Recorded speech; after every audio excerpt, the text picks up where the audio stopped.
Hello friends, mister अर्थ में एक बार फिर से आप सभी का हार्दिक स्वागत है। हम आज बताने जा रहे हैं केरल के कब्रिस्तान की एक चुड़ैल की डरावनी रियल स्टोरी। तो चलिए, एक बार की बात है, केरल के एक छोटे से शहर में सुल्तान नामक एक डरावनी कब्रिस्तान था। ऐसा कहा जाता है कि उस कब्रिस्तान में विभिन्न प्रकार के अलौकिक शक्तियाँ रहती थी। एक चांदनी रात को बिल्ली, लूसी और रोहित तीन दोस्त कब्रिस्तान के किनारे पर एकत्रित हुए। अचानक उनको कब्रिस्तान से भयानक फुसफुसाहट की आवाज़ सुनाई दी। आवाज़ कहाँ से आ रही थी, यह देखने के लिए हाथ में टॉर्च लेकर सावधानी से कब्रिस्तान के गेट के अंदर घुसे। जैसे कि वे कब्रिस्तान में दाखिल हुए, हवा तेजी से चलने लगी। अचानक उन्होंने एक इंसान को एक मकबरे के पास टहलते हुए देखा। वो उदास और खोया हुआ दिखाई दिया। इसलिए बिल्ली, लूसी और रोहित उसके पास आए और पूछा, कौन हो तुम और इतनी रात को यहाँ क्या कर रहे हो?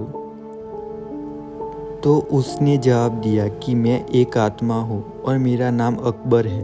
अकबर ने उन्हें भयानक अभिशाप के लिए बताया जो इस कब्रिस्तान के सभी आत्मा को परेशान करता था।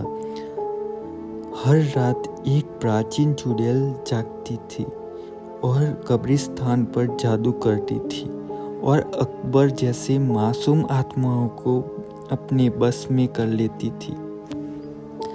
अभिशाप को तोड़ने का एकमात्र तरीका था कि कब्रिस्तान के पीछे उस जंगल में एक पेड़ के नीचे छिपी हुई मंत्र पुस्तिका थी, उसको ढूंढना था और उसको आधी रात से पहले नष्ट करना था। जादुई पुस्तक ढूंढने की दृढ़ संकल्प लेकर बहादुर टिकड़ी अपने मिशन पर निकल पड़ी।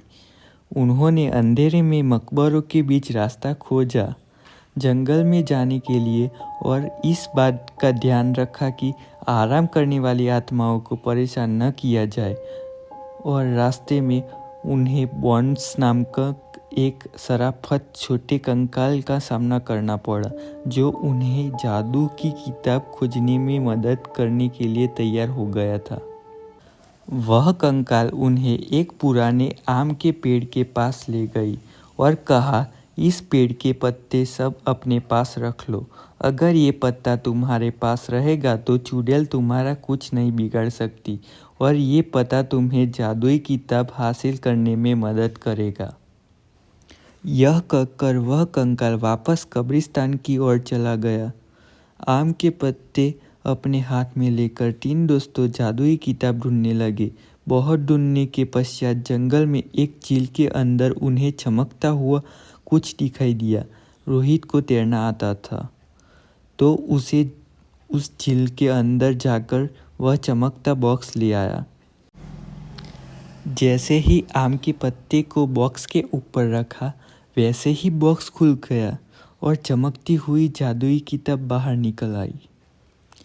आधी रात करीब आते ही वे तीनों अपने हाथ में जादू की किताब लेकर श्राप को तोड़ने के लिए कब्रिस्तान की तरफ बढ़ी।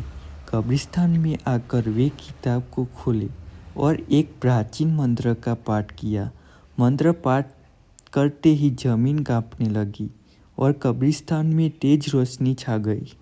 वह चुड़ैल जाग गई और गुस्से में दिखाई दी, लेकिन उसकी शक्ति धीरे धीरे कमजोर हो रही थी। उसने बिल्ली, लूसी और रोहित को जादुई किताब पढ़ने से रोकने के लिए अपनी जादुई शक्तियों का प्रयोग किया, लेकिन उन तीनों पर कोई असर नहीं हुआ क्योंकि वह तीन के पास आम के पत्ते थे जो उनकी रक्षा कर रहे थे। धीरे धीरे चुड़ैल ने सारी शक्ति खत्म हो गई और चुड़ैल भस्म हो गई।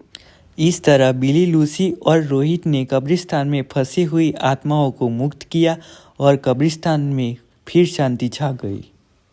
ऐसे ही वीडियो देखने के लिए हमारे चैनल मिस्टर अर्थ को सब्सक्राइब करना न भूलिएगा। Thank you.